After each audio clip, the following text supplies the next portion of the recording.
My dear class fourth, welcome back again online class of Pallav. प्यारे बच्चों, हमारे chapter 8 complete हो चुके थे। अब हम स्टार्ट करेंगे इस वीडियो में अपना चैप्टर 9। तो फटाफट से ओपन कर लीजिए। पोयम है आपकी मैंने हंसना सीखा है। बच्चों, ये सुभद्रा कुमारी चौहान की बहुत ही प्यारी कविता है। इसमें मैं बता देती हूँ इस पाठ से पहले कि जीवन में दुख और परेशानियां तो आती रहती हैं। सकारात्मक सोच और आशावादी दृष्टिकोण रखकर हम जीवन को सुखी बना सकते हैं। इस कविता में इसी भाव को सुंदर ढंग से व्यक्त किया गया है। तो चलिए स्टार्ट करते हैं। मैंने हंसना सीखा है, मैं नहीं जानती रोना, बरसा करता पल पल पर मेरे जीवन में सोना। कवित्री कह रही है, जिसने पोयम लिखी है बच्चों, कि यहाँ पे एक छोटी सी बच्ची का वर्णन किया गया है। वो बता रही है अपने बचपन के बारे में कि मैंने तो हमेशा हंसना ही सीखा है। मेरे घर में परिवार वालों ने मुझे सारी सुख सुविधाएं उपलब्ध कराई है। मुझे रोना भी नहीं आता, मैं नहीं जानती कैसे रोया जाता है। मेरे जीवन में तो खुशियाँ ही खुशियाँ आती हैं। मैं अब तक जान ना पाई कैसे होती है पीड़ा, हंस हंस जीवन में कैसे करते हैं चिंता क्रीड़ा। यानी कि अभी तक जब मुझे कोई दुख का पता ही नहीं चला है तो मुझे पता नहीं उसका पेन, उसका दर्द कैसे होता है। मैंने सारी बातें हंस हंस कर ही सीखी है। और मुझे ये भी नहीं पता है कि जब दुख होता है तो हम किस तरह से अपना जीवन यापन करते हैं और किस तरह से अपनी एक्टिविटीज़ हम चेंज कर लेते हैं। जग है आसार सुनती हूँ, मुझको सुखसार दिखाता, मेरी आंखों के आगे स्वागर का सुख लहराता। यानी ये जो जग है, मैं सुनती हूँ कि ये महत्वहीन है, हाँ, लेकिन मुझको तो इसमें बहुत सारा सुख दिखाई देता है कि यहाँ दुख भी होते हैं, सब कहते हैं, लेकिन मुझे तो सुख ही सुख नज़र आता है। मेरी आंखों के आगे तो ऐसा लगता है कि जैसे खुशियाँ ही जीवन में हो, कोई दुख होता ही ना हो। पता नहीं लोग क्यों कहते रहते हैं। उत्साह उमंग निरंतर रहते मेरे जीवन में, उल्लास विजय का हंसता मेरे मत वाले मन में।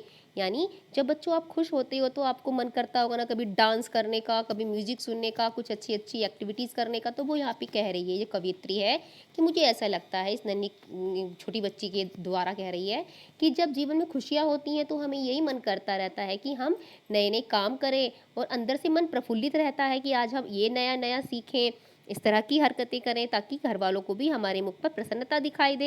यानी मन हमारा खुश है तो हमें सब चीज़ें अच्छी लगती हैं ना बच्चों।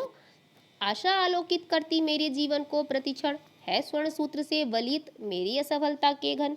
यानी यहाँ पर बता रही है कवित्री कि जो हमारी आशाएं होती हैं, इच्छाएं होती हैं, वो मेरे जीवन में बढ़ती ही जा रही हैं, और वो मुझे और ज़्यादा उन्हें विस्तारित करने की प्रेरणा देती है, ताकि जो मेरे सोने का धागा, यानी जो लिपटी हुई वलियत, यानी लिपटा हुआ है स्वर्ण धागा, जो मुझे ऐसा लगता है कि वो मेरी असफलताओं के, यानी कि मेरे जो सफलताओं के आगे, मेरी कामयाबियों के आगे आने वाला है, उनको हटा रहा है। इसलिए मेरा जीवन प्रतिक्षण आगे बढ़ता ही चला जा रहा है, क्योंकि मुझे सफलताओं का मुंह देखना नहीं पड़ रहा है। सुख भरे सुनहरे बादल रहते हैं मुझको घेरे, विश्वास प्रेम साहस है मेरे जीवन के साथी मेरे। यानी कि जितने भी सुनहरे बादल, इसका मतलब है जो प्यारे सुख और सुविधाओं वाली हमारी सारी चीज़ें हैं, वस्तुएं हैं, वो मुझको चारों तरफ से घेरे रहती हैं, यानी मुझे मिलती रहती हैं, उपलब्ध होती रहती हैं। तो मुझे इसलिए विश्वास प्रेम साहस ऐसा लगता है सब मेरे साथ हैं। जब तक मेरे पास ये सब चीज़ें हैं तो मुझे ये अपने दोस्त जैसे लगते हैं, और मुझे किसी चीज़ की कोई कमी महसूस नहीं होती है बच्चों। ठीक है बच्चों, ये आपको सुख और दुख मन के दो विकल्प होते हैं, ये मैंने इस कविता के द्वारा आपको बता दिया है। आप लोग इसका शब्द मैत्री करेंगे। पहले पीड़ा यानी दर्द, क्रीड़ा यानी खेल, आसार यानी महत्वहीन, निरंतर यानी लगातार, उल्लास यानी खुशी, आलोकित यानी प्रकाशित, स्वर्ण सूत्र यानी सोने का धागा, वलित यानी लिपटा हुआ। अब देखेंगे क्या सीखा क्या जाना में। कवित्री के जीवन में पल पल क्या बरसता है। कवित्री के जीवन में पल पल सोना बरसता है। कवित्री अब तक क्या नहीं जान पाई। कवित्री अब तक यह नहीं जान पाई कि पीड़ा क्या होती है। थर्ड क्वेश्चन है बच्चों, कवित्री के मत वाले मन में क्या हंसता है। कवित्री के मत वाले मन में विजय की खुशी हंसती है। फोर्थ क्वेश्चन है आपका, स्वर्ण सूत्र से वलित क्या है। स्वर्ण सूत्र से वलित असफलता के घन से है। ओके। फिफ्थ क्वेश्चन है आपका, जीवन के साथी कौन कौन है। विश्वास प्रेम और साहस जीवन के साथी हैं। ख पार्ट है आपका बच्चों, निम्नलिखित शब्दों का वाक्य प्रयोग कीजिए। क्रीड़ा, जो वाक्य प्रयोग हम यहाँ पर करा रहे हैं आप ये भी याद कर सकते हैं, और चाहे तो अपने दूसरे भी आप बना सकते हैं। हमारे विद्यालय में क्रीड़ा स्पर्धा होती है। उल्लास का देखेंगे, मैच जीतने पर बच्चों ने उल्लास से तालियां बजाई। आलोकित का, मेरे जीवन को आशा आलोकित करती है।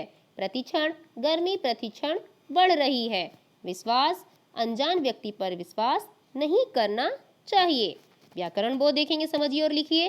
हंसना का जैसे हंसा हंसूंगा है, रोना का रोया और रोऊंगा, जीना का जिया और जीऊंगा, सुनना का सुना और सुनूंगा, करना का किया और करूंगा। दिए गए शब्दों के विपरीत अर्थ वाले शब्द लिखिए। विजय का पराजय, जीवन का मरण, सुख का दुख, रोना का हंसना, आशा का निराशा। दिए गए उदाहरण के प्रति जोड़कर शब्द बनाने थे आपको, बहुत इजी है। प्रतिक्षण हो गया, प्रतिदिन, प्रतिक्रिया, प्रतिनिधि और प्रतिकूल। मौखिक उत्तर में क्रीड़ा और कीड़ा शब्द के अर्थ, पहला क्रीड़ा का खेल और दूसरे क्रीड़ा का जीव। मुंबई के समुद्र तट का क्या नाम है? जुहू। स्वर्ण से बनने वाले 5 आभूषण कौन कौन से हैं? टीका, नथनी, कंगन, अंगूठी, हार। इसके अलावा और कुछ भी लिख सकते हैं। जीवन में सफलता प्राप्त करने के लिए क्या करना चाहिए? विश्वास, प्रेम और साहस को अपनाना चाहिए। स्टूडेंट्स, ये आपका चैप्टर फुल कंप्लीट हो चुका है। सारे क्वेश्चन आंसर आप बिल्कुल सही वर्ड देखकर ध्यान से करेंगे। ओके बच्चों, मिलती हूँ आपसे नेक्स्ट वीडियो में। Till then take care, have a nice day.